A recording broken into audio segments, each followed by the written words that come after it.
6 p.m. in Bamenda, chief town of the northwest region of Cameroon, same time right here in Akwa. Good evening, ladies and gentlemen. This is a 6 p.m. edition of the primetime newscast on Equinoxe television. Our major stories tonight: Cameroon's presidential hopeful Issa Chuma Bakari promises to grant amnesty to imprisoned Anglophone leaders, engage in unconditional dialogue to resolve the Anglophone crisis and promote development if elected. He was speaking at a mega rally in Douala where thousands of his supporters, sympathizers and militants gathered to show their backing for the candidate's vision. Away from that, over 250 workers of the Cameroon Shipyard and Industrial Engineering Limited in Douala staged a peaceful protest today Monday demanding 18 months of unpaid salaries totaling approximately 3 billion francs CFA. The workers expressed frustration over the company's failure to settle the debt, prompting them to take to the streets today. Those are top stories tonight. The news in full in a jiffy.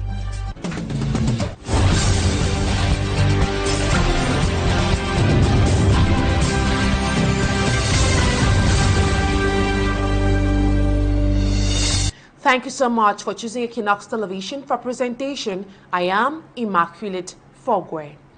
Over 250 workers of the Cameroon Shipyard and Industrial Engineering Limited, known by its French acronym known as Chantier Naval et Industriel du Cameroun, staged a peaceful protest this Monday in front of their main office here in the city of Douala, demanding 18 months of unpaid salaries.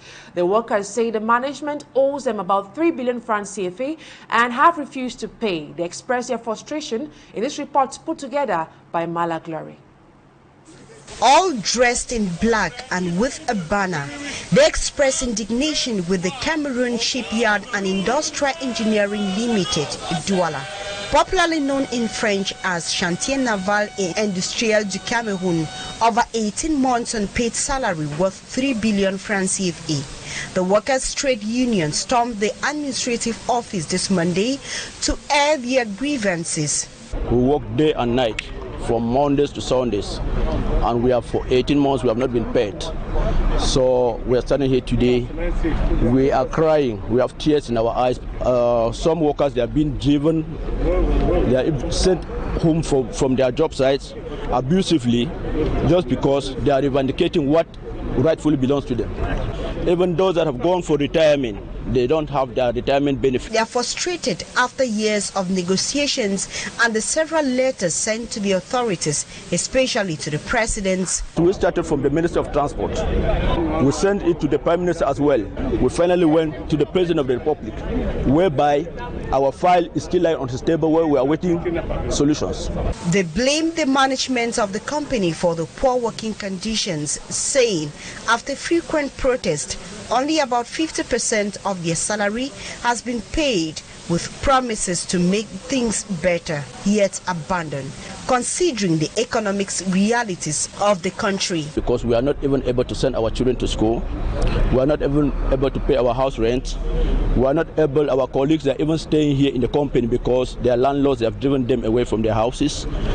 Quand l'enfant tombe malade, on cherche, si c'est le palud, je vais sortir, je vais chercher les feuilles de papayer, je vais bouillir pour donner à l'enfant.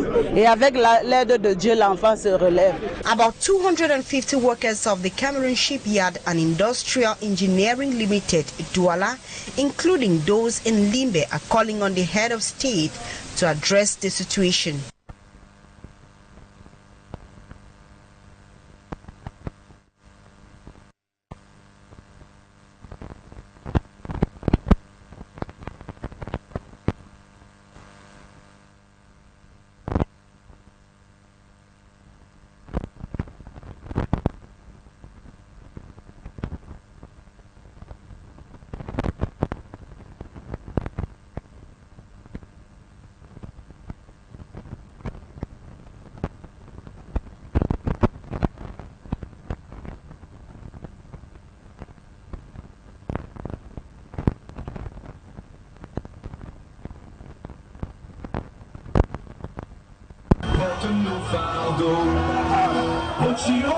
As Jesus drew a crowd from Galilee, Issa Chiroma Bakari's mega rally in the city of Douala attracted a swarm of people on October 5th at the Bepanda Omi Sports Stadium. His arrival was seen by his supporters and militants as the coming of their Messiah, bringing hope for a better future. They believe that Issa Chiroma can liberate them from poverty, poor governance, insecurity, and other ills. Thus, many gather to listen to what he has to say. Nous. The campaign in Douala was attended by civil society and political leaders including Professor Bao Yono and Anise Kane, who support him and believe his vision. Cessez de me menacer parce que vous ne pouvez pas menacer tout le peuple camerounais. He furthers that victory against the Biya regime can only be achieved if they monitor their votes to avoid electoral fraud. Quand vous aurez fini de voter, à partir de 14 heures, où est-ce que vous devez être? Au bureau de vote. His national plan as candidate of the Cameroon National Salvation Front aims to grant dual nationality to those in the diaspora, but also during his regime, if elected president, he would constitutionally seek the views of Cameroonians on the state of federalism. La deuxième innovation de mon programme, c'est que pour ce qui est de la diaspora aura désormais la possibilité d'avoir une double nationalité. Addressing the Anglophone community, Issa Chiroma promised to liberate political figures in detention and grant amnesty to separatists. What I'm going to do is to grant all of them amnesty. All political prisoners will be liberated. Their place is not in prison, but they have to be the member of our society. I count on them. Before concluding his message, the CNSF candidate acknowledged everyone present for their time and patience, spending more than 6 hours in the rain, but assured them that he will not let them down. And the same vein, Issa Chiroma Bakari equally visited Boya in the Southwest region. On his campaign trail, he assured residents of the Southwest region that lasting change and relief are within reach if he is elected. Addressing determined supporters who braved a heavy downpour to attend this rally, Chiroma Bakari pledged to match his words with concrete actions and urged the population to place their trust in his vision for a new Cameroon. His message of hope and transformation resonated with many voters who expressed renewed optimism and a desire for genuine progress in the region. Rex Afon reports from the Southwest region. During a brief stop in Boya, the presidential candidate for the Cameroon National Salvation Front, Issa Chiroma Bakari, told voters that it is about time the Southwest region breathes a sigh of relief as he is the change they have been crying for. Voters and supporters who participated in the campaign rally say they are convinced his message is genuine. From what he said in his message, he shows that he is remorseful. We are sinners and God keeps on forgiving us every day. So we must forgive in order to move ahead. And at the end of the day, he is the only one that has shown remorseful, and we are grateful for that. Even if the population does not vote him, I myself, I will ensure that I will vote him just because of his sincerity. When I heard a man that has been part of the government says running, I just wanted to meet him in person and to see what he has to say. And what he said here today is quite encouraging. He was under the rain with us, so at least he's with the people. Also, the wish, if elected, he should match words with actions. Well, I think he has given a very important message that is good in the hearing of the people. He has cut across a good message, and that's what the people have been crying for. Do we only hope this thing become to reality? You know, to talk is air, but action to speak louder than words. It depends on individuals to carry upon themselves to go in for their polling station, for the police station to cast their vote. But his message was a very good one. I think you could see the ambience of the people. This is what the people want. But if the people can be able to have this message given to us by Chiruma, and then we say we are going to have a better nation in the days ahead. Though the heavy downpour in Buea proved to be a major challenge, Issa Chiruma Bakari braved the odds to meet with the local population and transmit his message of hope to them. And we stay in the southwest region, but this time around in Limbe, where Issa Chiruma Bakari's visit in this part of the country followed an unprecedented crowd, and that led to a massive turnout of the crowd who welcomed the presidential candidate. Davison Maimo, our reporter, gives us more updates on how this campaign went on in that part of the country. Though his party does not have a strong base in Limbe and the southwest region at large, the October 12 presidential campaign visit of Issa Chiruma Bakari was spectacular. From the old, the young, and the women, the turnout was huge. The crowd are plenty. Cameroonians from all walks of life came out in their numbers to demonstrate their support for Issa Chiruma Bakari, one of October's 12 presidential election candidates. His message to the people of Limbe and the southwest in general was not different from that of Bamenda in the northwest region of Cameroon, as he asked the people for forgiveness, especially with information he must have heard relating to the context of the close to a decade ongoing Anglophone armed conflict. The choice of the rally ground remains a subject to be discussed, as no clear evidence was advanced to why the Limbe community field or the Centenary Stadium earlier announced was not used. Nonetheless, Issa Chiruma Bakari has left his footprint in Limbe, given that traffic from the Maitu stretch of road right to the half-mile area was perturbed for hours.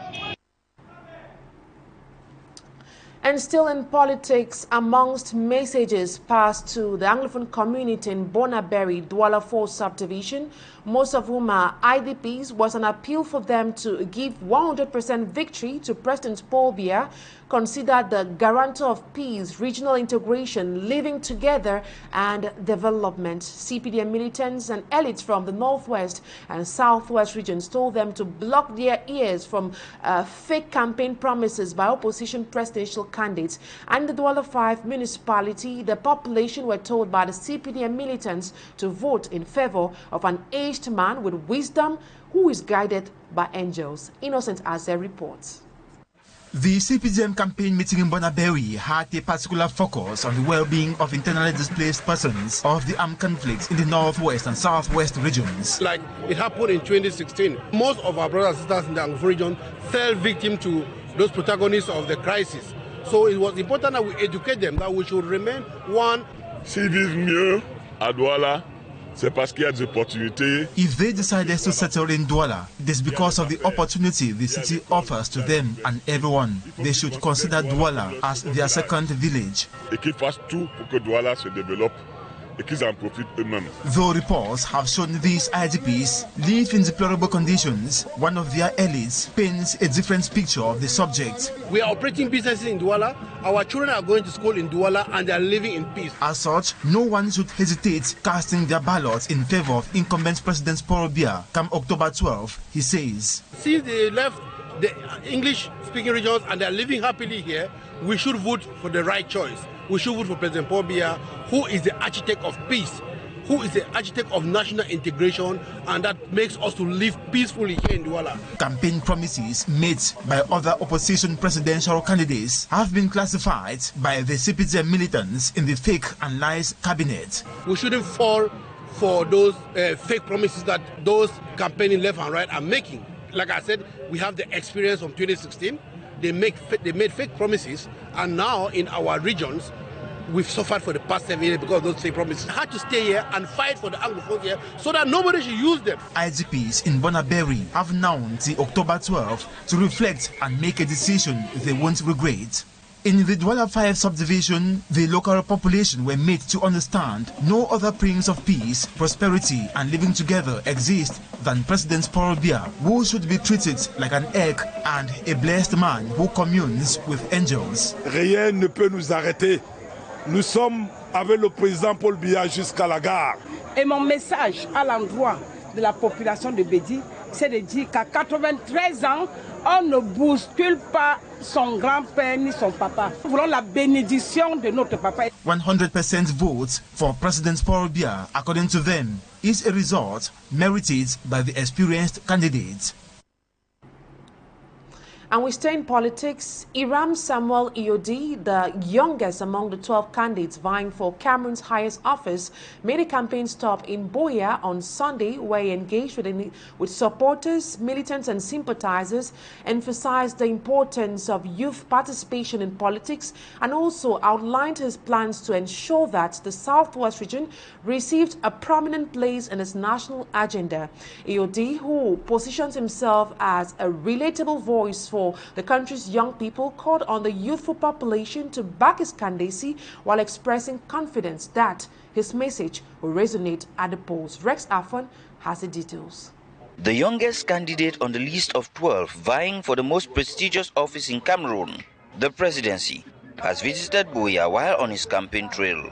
Hiram Samuel Eodi, who arrived in the town late Sunday evening, met with some of his supporters. He also took out time to outline the place of the Southwest region in his program. As the head of the state, we will start a real transparent dialogue with all of our brothers and sisters from the Northwest and the Southwest region, even though those who choose the path of violence. And I think that my objective, my goal is that within the first 100 days, they could drop their arms so we can start demilitarizing and bring back industries here in this region to give jobs to our young brothers who come out of our universities. As a youth, he calls on the youthful population to vote for him because he can easily identify himself with them and their worries. They should vote for me, but first because I look like them. I think that I understand perfectly what they are going through. I understand the struggle they have to find a job. While in Buea, he paid a brief visit to the Vice President of the General Assembly of the Cameroon Bar Association, Barrister Ewule Lyonga. The people of Buea have problem of water, have problem of light, have problem of the road network. So this is what we are going to be expecting from our next president, Hiram, if he takes over office. His campaign coordinator for the Southwest region, Ndim Jacob, who was one of the rejected aspirants, says Hiram is the most appropriate person to occupy the presidency. I'm very happy, and I also want to advise the young people to rally behind Hiram to see that we succeed in this year to build a perfect Cameroon for the next generation. Hiram Samuel Eodi leaves the Southwest region with hope that his message has been heard and that the ballots will speak in his favor come October 12th. And now we talk sports. The women's under-17 football team have sent a message to the hierarchy of the Cameroon Football Federation to allow the technical staff that qualified them to the under-17 FIFA World Cup to continue with their job. The video, which has gone viral, came after the coach Ndoko Brian was sidelined by Feka Foot on the eve of the team's journey to Morocco to participate in the FIFA under-17 Women's World Cup. Feka Foot, on his part, is yet to react to the request from the baby lionesses. Sportsman Smajikan Gabriel tells us more. The information about the suspension of Ndoko Joseph Bryan as head coach of the under-17 girls national football team came as a storm to many football fans in the country. According to the media release signed by the Secretary General of Fecafoot, Mandong Isaac Noe, Ndoko Joseph Bryan was suspended on grounds of serious allegations of moral misconduct. Fecafoot, after announcing the suspension, chose Mike Josephine Mimosette as his replacement. Unfortunately, Ndoko Joseph, who was accused in an outing, was very clear. Not recognizing myself in these accusations, which are clearly fabricated, Ndoko Joseph Bryan further adds, I would like the circumstances, the actors, the evidence implicating me, and the appropriateness of such a hasty decision to be clarified, given the current stakes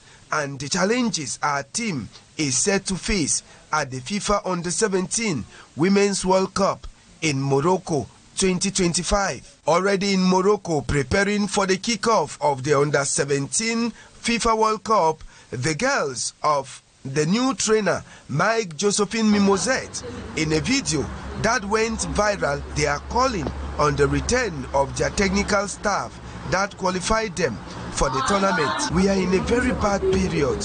We need the return of all of our coaches. It is with pains that we shoot this video. Before we traveled, we heard about the news and everyone was weakened. We lost appetite. We want their return. We, the Under-17 girls, want the return of our staff. Fecafoot should have mercy on us. We miss our coaches. It's like we've lost loved ones. For now, no other official statement has been made by the Cameroon Football Federation concerning the request from the Baby Lionesses, but coach Ndoko Joseph Bryan has promised to drag the case to court if things are not regularized at the base.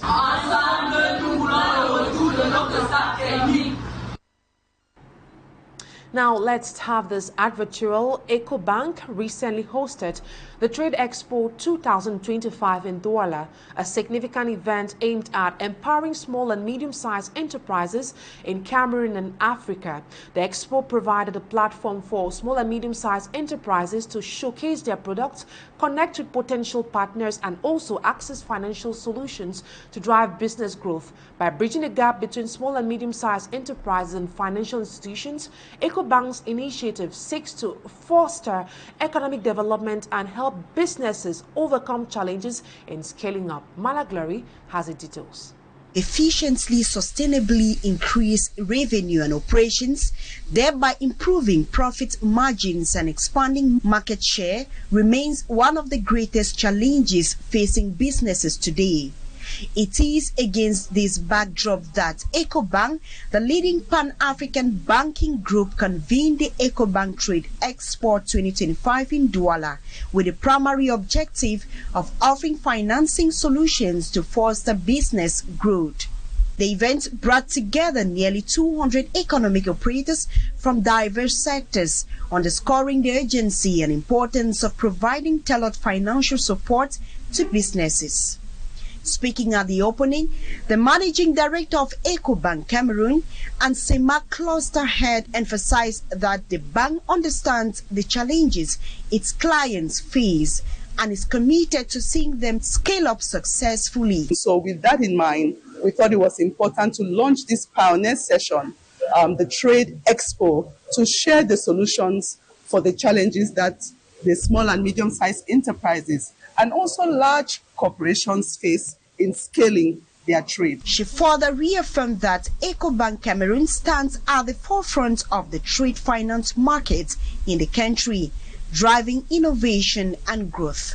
We equally have a long list of products and services that we offer. For example, you have small and medium-sized players, big corporations that trade in the region but have a problem upstreaming their payments back into the country. We offer them our regional collection products. You're able to regularize or pay for cross-border transactions. We have digital platforms like what we just shared with you, the Single Trade Hub, where we provide an open access to over 33 African markets for you to be able to sell your products, advertise your products at no cost.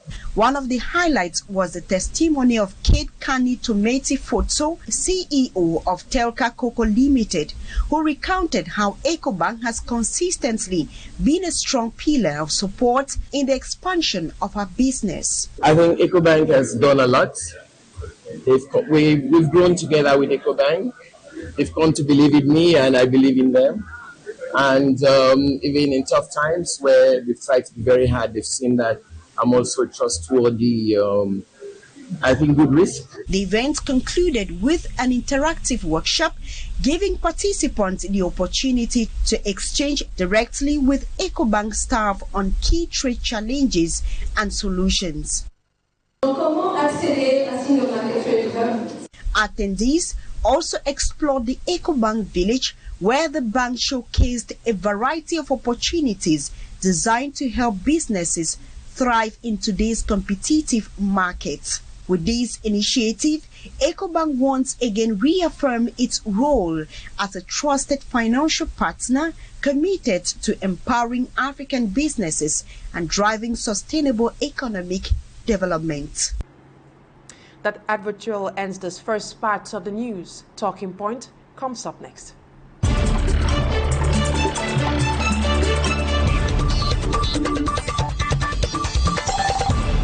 On the line in Yaoundé is a political analyst, or scientist rather. He's known as KINANG Derick FAI. Good evening. It's a pleasure having you on Talking Point tonight.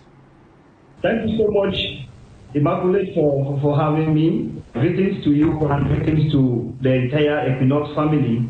Greetings to your millions of viewers all over the world. KINANG Derick FAI, we just watched 3 reports, one done by Rex Afon on the visit of Issa Chiroma Bakari in Boya, another done by Davison Maimona's visit in Yaoundé, and the most recent being that done by A.C. Lucilengu, which showed a very huge crowd that gathered to welcome the CNSF candidate Issa Chiroma Bakari yesterday in Douala. His campaign rally was attended by thousands of Cameroonians. What's your analysis on the growing momentum of change that seems to be sweeping across the nation at the moment? I think it's a clear indication of several factors. It's a clear indication of the fact that Cameroonians in their majority are not satisfied with the present governance, and they are hoping to see something new come October 12, 2025.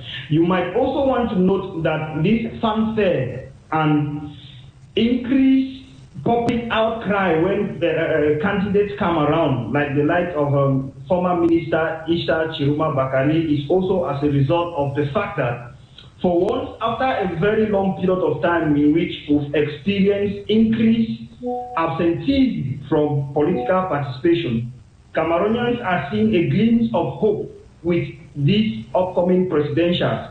They think there is a possibility for us to experience some kind of change. And so, in my opinion, this is another reason that can be brought on board to explain why we are seeing this fanfare around some of the candidates, like the likes of former Minister Issa Chiroma Bakari. You might also want to take into consideration the internal squabbles that have been plaguing the ruling party, the CPDM party, which is the party having the incumbent as flag bearer.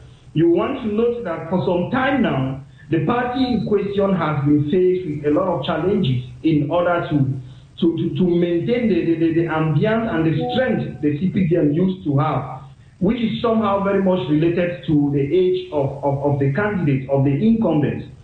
So this can also explain why many people feel like now that the CPDM is looking seemingly a bit weak compared to what it has been in the past, there is a possibility for us to experience a kind of change. You also want to note, amongst many others, the issue of external influence. And we've seen a situation in which many people are already saying to themselves, if it could happen in Senegal, why not in Cameroon? So you discover that there is that drive that is pushing many Cameroonians to begin to start thinking that there is a possibility for us to have change come October 12, 2025, which has not been the case in the past years. Now, KINANG Derick, based on the current political landscape, which candidate do you think has the highest chances of winning these elections come October 12th? Wow, that's a very difficult one. I'm not a soothsayer, as you say. I'm a political scientist, but one can want to look at one or two factors to say that. In my opinion, for now, I want to go for the fact that there are a couple of candidates that have the possibility, that are having the possibility to emerge as a winner come October 12, 2025. But if I want to put it in a scale of preference, I will scale 4 candidates. I would like to start by saying, in my opinion, the incumbent, President Paul Biya, still stands a serious chance to be able to take over, to be able to continue, let me put it that way, based on the fact that the political system put in place, the CPDM machinery is a very strong and difficult one to handle. And so they have their tentacles spread all over the nation. And so, despite the negative energy around the candidate, despite some of the shortcomings of the candidate, one can be tempted to think that he is a favorite. But you don't want to keep aside other candidates like Issa Chiroma Bakari and Bello Buba Maigari, based on the simple fact that, especially someone like Issa Chiroma, he's like a kind of incarnating that popular voice that we've experienced in the past in the likes of legend politicians like John Funzi and somehow, to a lesser extent, Maurice Kamto. You want to consider Issa Chiroma as well, alongside Bello Buba Maigari, which I would like to add, they are coming from a region in the country, what we call the Grand North. They are coming from a region that has a high proportion of the electorate in Cameroon. And by so doing, one can be tempted to say the battle is within this particular candidate.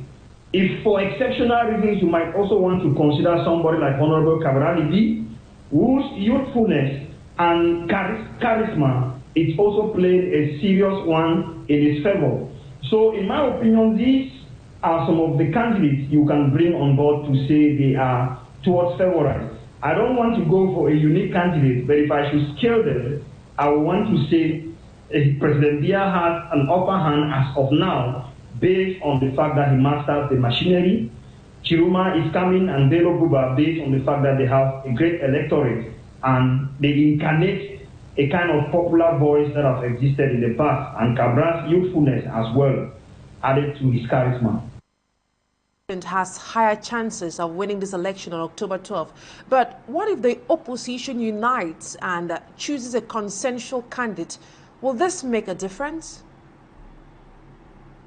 No, personally, I'll be very surprised if we can experience a situation in which we will be having a consensual opposition candidate. Personally, I'll be very shocked.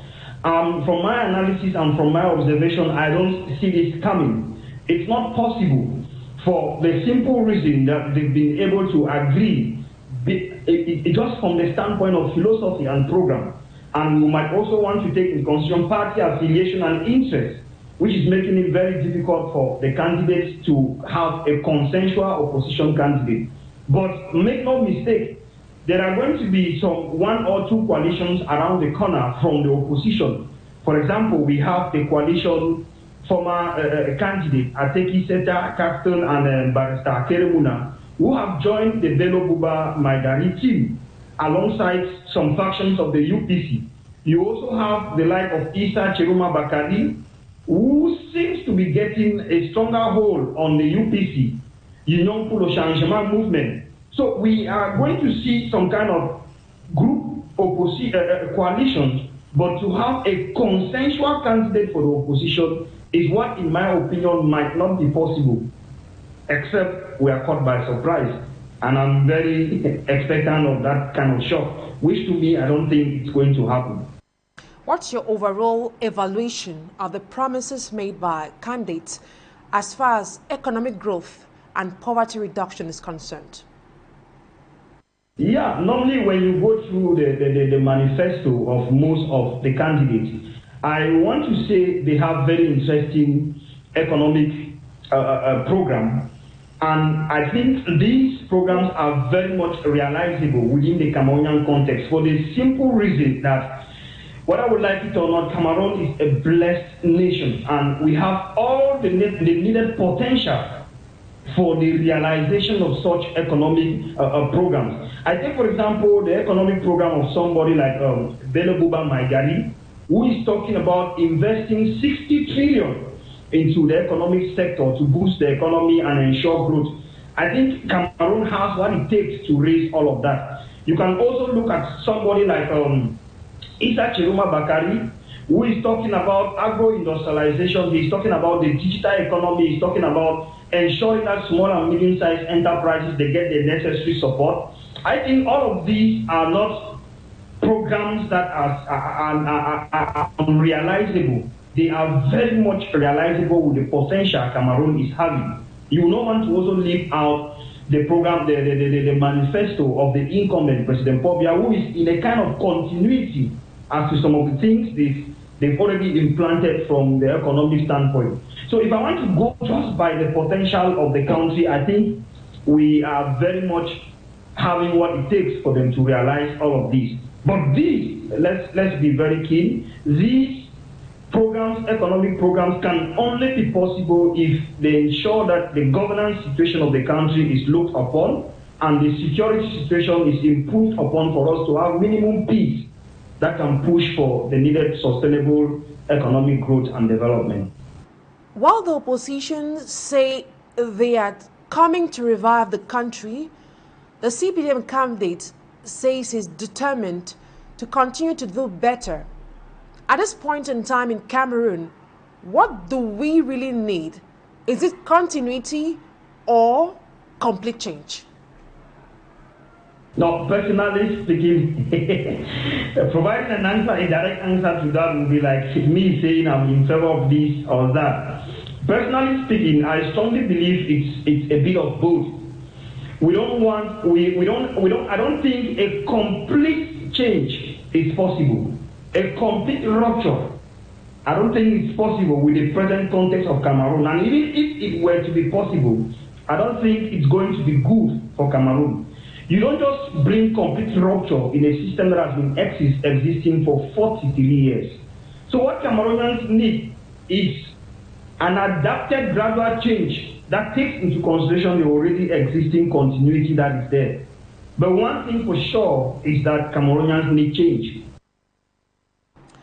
Looking at the manifesto of the incumbent, he talks of continuity of his current policy. However, many Cameroonians have been expressing regrets over the way the country is currently being governed, or let's say managed. According to them, the past 43 years has been marked by poverty, underdevelopment, hardship, and many other ills. So, does this mean Cameroon Cameroonians should be expecting another 7 years of experiencing these same challenges? No, for sure, it's a serious concern. That is the reason why, personally, in my opinion, I have an issue with the manifesto of the incumbent.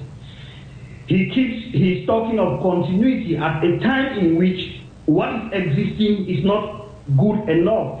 When you go by the opinions of many Cameroonians out there, what is existing is not good enough. That is the reason why you even see the fanfare around some candidates, like in the likes of Cabral Libi, Isha Cheruma, and Beloguba Maidari.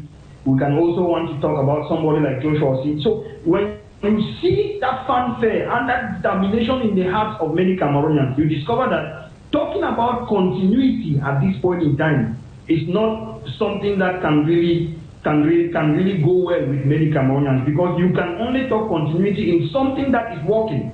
But as of now, it seems it is not working. So I am part of those who strongly believe change is that which is much more needed, but not a complete change like many people who want to have us have it. And mind you, even the incumbent can go for change. Which candidate's manifesto do you think best addresses the key challenges facing the country's security issues?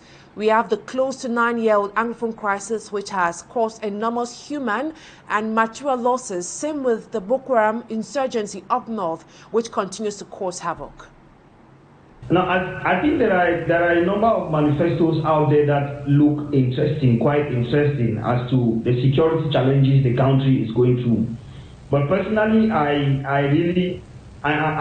the manifestos on this subject matter, most of them, they look alike. Like, for example, I see a lot of similarity between the manifesto of Issa Cheruma Bakari, the manifesto of Beloguba, the manifesto of Joshua Osi, and the one of Tomaino Ndamjoya. So you discover that they are talking about putting in place a Truth and Justice Commission, going into an inclusive dialogue, and especially the case, the manifesto of Tomaino Ndamjoya, where she talks of going back to Fumban, having a Fumban 2. That tells you this is a candidate that wants to look into the root causes of some of the things plaguing us, and most especially, specifically with the case of the Anglophone conflict. So a number of these manifestos out there are quite interesting, and I think they have what it takes. If they are backed by the political will, they have what it takes to ensure that they try to, if not resolve the conflict, but bring it to a level where it can be managed. The incumbent manifesto as well, President Dia, I think he said something that is interesting, which I agree with him. He says he's going to ensure that he continue to fight Boko Haram, and he ensures that they manage the Anglophone conflict. I like the usage of the term manage in his manifesto, because in my opinion, it's a conflict that can be managed for now and cannot be resolved. So there are a number of manifestos out there that are realistic as to the security situation of the country. My invitation on Talking Point tonight. It's always a pleasure, Immaculate Fogo. Thank you so much, Madam, for giving me this space to share my thoughts on burning issues concerning the country. KINANG Derick speaking to us live from Yaoundé, political capital of Cameroon. That's what put a cap to today's edition of the 6 p.m. primetime newscast on Equinoxe television. Thank you, ladies and gentlemen, for your keen attention. Stay in the company of interesting programs on Equinoxe TV. See you tomorrow, same time, God willing. Bye-bye for now.